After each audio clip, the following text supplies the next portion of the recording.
Assalamualaikum warahmatullahi wabarakatuh. Selamat sore, salve, salam sejahtera untuk kita semua. Jadi di sini kami dari kelompok 1, saya sebagai ketua kelompok atas nama Novia Ramadhani, dan ini anggota saya. Saya Martina Novantis Joro. Dan saya Julian Tari Tenginalu, saya Angelina Wale, dan saya Apriliana Arcangela. Jadi di sini kami akan menjelaskan dampak gempa bumi bagi kesehatan. Selamat menyaksikan. Jadi teman-teman, yang pertama itu tuh kita harus mengetahui terlebih dahulu apa itu gempa bumi. Jadi gempa bumi terjadi akibat pelepasan energi secara tiba-tiba di dalam bumi, yang biasanya disebabkan oleh pergerakan lempeng tektonik sehingga menciptakan tekanan yang besar.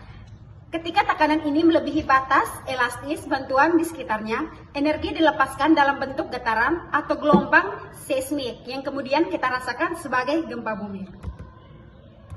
Jadi baik, selanjutnya kita perlu mengetahui apa dampak gempa bumi terhadap kesehatan. Jadi bencana alam seperti gempa bumi dapat menimbulkan berbagai dampak serius terhadap kesehatan. Dampak-dampak yang terdiri dari yang pertama, dampak langsung, yang kedua, dampak jangka pendek, yang ketiga, dampak jangka panjang, yang keempat, dampak jangka menengah, terus yang kelima, respon cepat, dan yang terakhir, kesiapsiagaan jangka panjang. Baik, di sini kami ada contoh kasus, yaitu pada pukul 7:12 pagi, gempa bumi berkekuatan 6,9 SR mengguncang kota besar saat warga mulai aktivitas. Banyak rumah, sekolah, dan gedung perkotaan runtuh. Jalan utama terputus, listrik dan air bersih padam. Rumah sakit rujukan mengalami kerusakan ringan, tetapi tetap beroperasi dengan kapasitas terbatas. Dalam 24 jam pertama, korban berdatangan dengan luka berat, fraktur terbuka, perdarahan, dan trauma kepala. Tenaga kesehatan kewalahan, sementara korban meninggal belum tertangani dengan baik.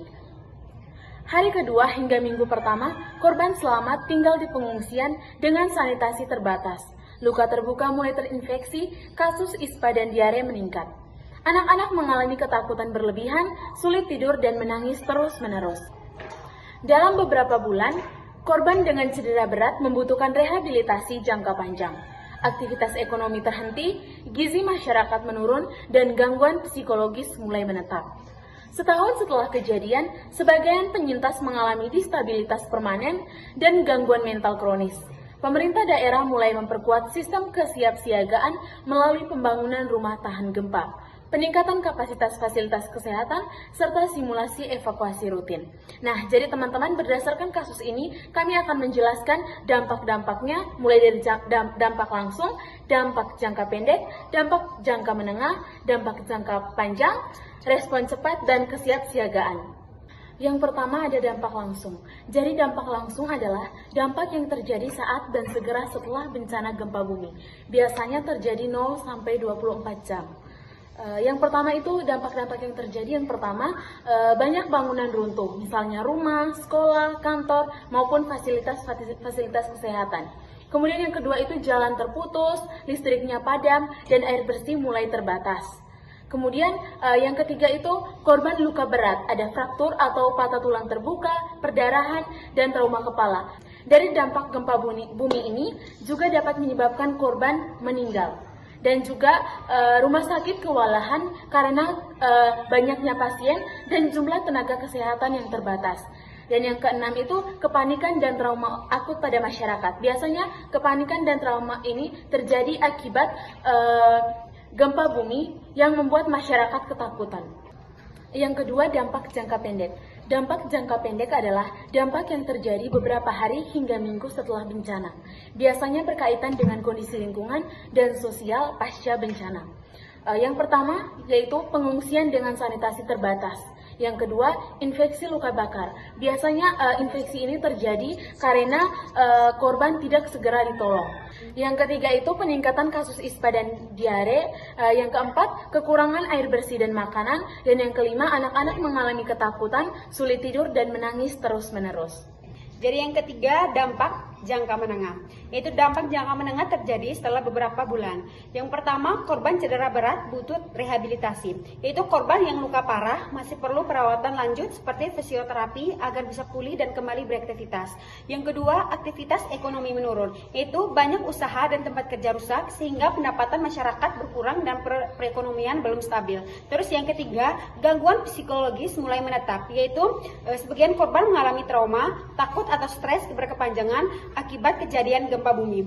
Yang keempat, ketergantungan bantuan sosial, yaitu karena kondisi belum pulih, masyarakat masih membutuhkan bantuan seperti makanan, tempat tinggal, dan dukungan dari pemerintah atau relawan. Berikutnya, dampak jangka panjang.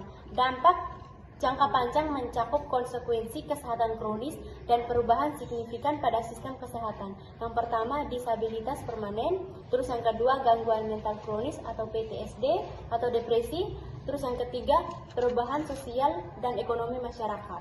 Yang pertama itu disabilitas permanen adalah kondisi keterbatasan fisik, sensorik, intelektual, dan mental yang bersifat menetap dan mempengaruhi kemampuan seseorang dalam menjalankan aktivitas sehari-hari. Contohnya itu kelumpuhan akibat cedera tulang belakang, kehilangan penglihatan permanen, amputasi anggota tubuh. Terus yang berikutnya yang kedua, gangguan mental kronis atau PTSD. PTSD adalah gangguan mental muncul setelah seseorang mengalami atau menyaksikan peristiwa traumatis seperti kecelakaan, kekerasan, bencana atau perang. Yang ketiga, perubahan sosial dan ekonomi masyarakat. Perubahan sosial dan ekonomi adalah perubahan dalam struktur kehidupan masyarakat yang mempengaruhi pola hubungan, pekerjaan, dan kesejahteraan. Contohnya, urbanisasi atau perpindahan ke kota. Terus yang kedua, meningkatnya penggunaan media sosial. Terus yang ketiga, perubahan peran gender. Baik, yang kelima itu respon cepat. Respon cepat dilakukan segera setelah bencana terjadi, berfokus pada penyelamatan nyawa dan penanganan medis darurat. Pengiriman tim medis ke lokasi bencana dengan tujuan yang pertama rapid assessment. Jadi ini merupakan penilaian cepat, yaitu mengidentifikasi jumlah korban luka berat. Yang kedua itu triase medis. Jadi triase medis yaitu cara untuk memilah korban berdasarkan tingkat keparahan untuk menentukan korban manakah yang kita dahului atau kita tangani terlebih dahulu. Jadi di sini terdapat ada 4 kategori. Yang pertama ada kategori merah. Jadi kategori merah yaitu contohnya seperti perdarahan hebat dan trauma kepala yang sangat berat. Jadi ini harus ditangani terlebih dahulu. Terus yang kedua ada kategori kuning. Jadi kategori kuning yaitu penanganannya sesudah kita melakukan penanganan terhadap kategori merah. Jadi ini biasanya fraktur tanpa perdarahan yang aktif. Kemudian kategori hijau. Jadi kategori hijau ini hanya luka ringan atau cedera ringan saja. Jadi ini dilakukan perawatan sederhana. Terus yang keempat ada kategori hitam. Jadi kategori hitam yaitu kategori yang korban jiwanya sudah tidak bernyawa lagi. Jadi dikatakan korban jiwanya meninggal dunia. Jadi ini dipisahkan sendiri. Terus kemudian ada yang ketiga yaitu pendirian fasilitas kesehatan darurat. Jadi pada pendirian fasilitas kesehatan darurat, perawat melakukan atau menyediakan sarana dan juga obat-obatan untuk melakukan perawatan. Terus yang kelima ada pemenuhan kebutuhan dasar. Jadi perawat melakukan atau menyiapkan kebutuhan dasar seperti makanan darurat, kemudian tempat tinggal atau pengungsian, terus air bersih. Yang keenam, dukungan psikologis awal. Jadi dukungan psikologis awal biasanya dilakukan terhadap orang-orang dengan trauma pada saat kejadian atau pada saat bencana terjadi. Jadi di sini melakukan penanganan terutama pada anak-anak dan memberikan rasa nyaman untuk dapat meningkatkan psikologis yang lebih baik lagi.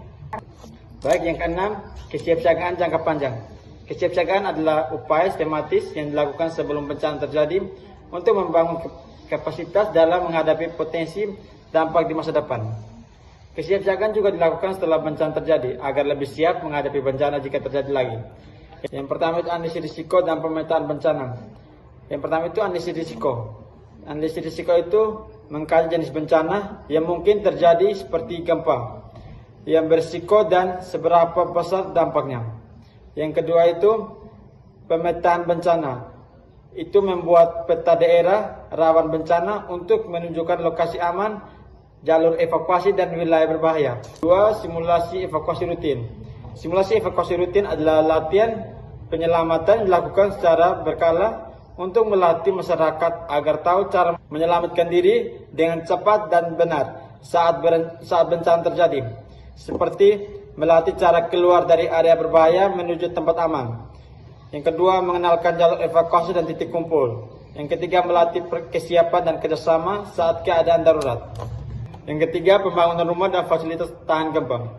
Pembangunan rumah dan fasilitas tahan gempa adalah usaha membangun atau memperbaiki bangunan agar lebih kuat dan aman saat terjadinya gempa, sehingga risiko kerusakan dan korban dapat dikurangi. Yang keempat, pelatihan kegawat daruratan bagi tenaga kesehatan. Pelatihan kegawat daruratan bagi tenaga kesehatan adalah kegiatan pelatihan untuk meningkatkan kemampuan tenaga kesehatan dalam menangani pasien atau korban pada kondisi darurat dan bencana secara cepat dan tepat. Yang kelima, penguatan logistik dan sistem kerujukan. Penguatan logistik menyediakan obat-obatan, alat medis, makanan, air bersih, dan kebutuhan darurat lainnya. Sistem rujukan mengatur proses pemindahan pasien dan fasilitas kesehatan awal ke rumah sakit yang memiliki pelayanan lebih lengkap.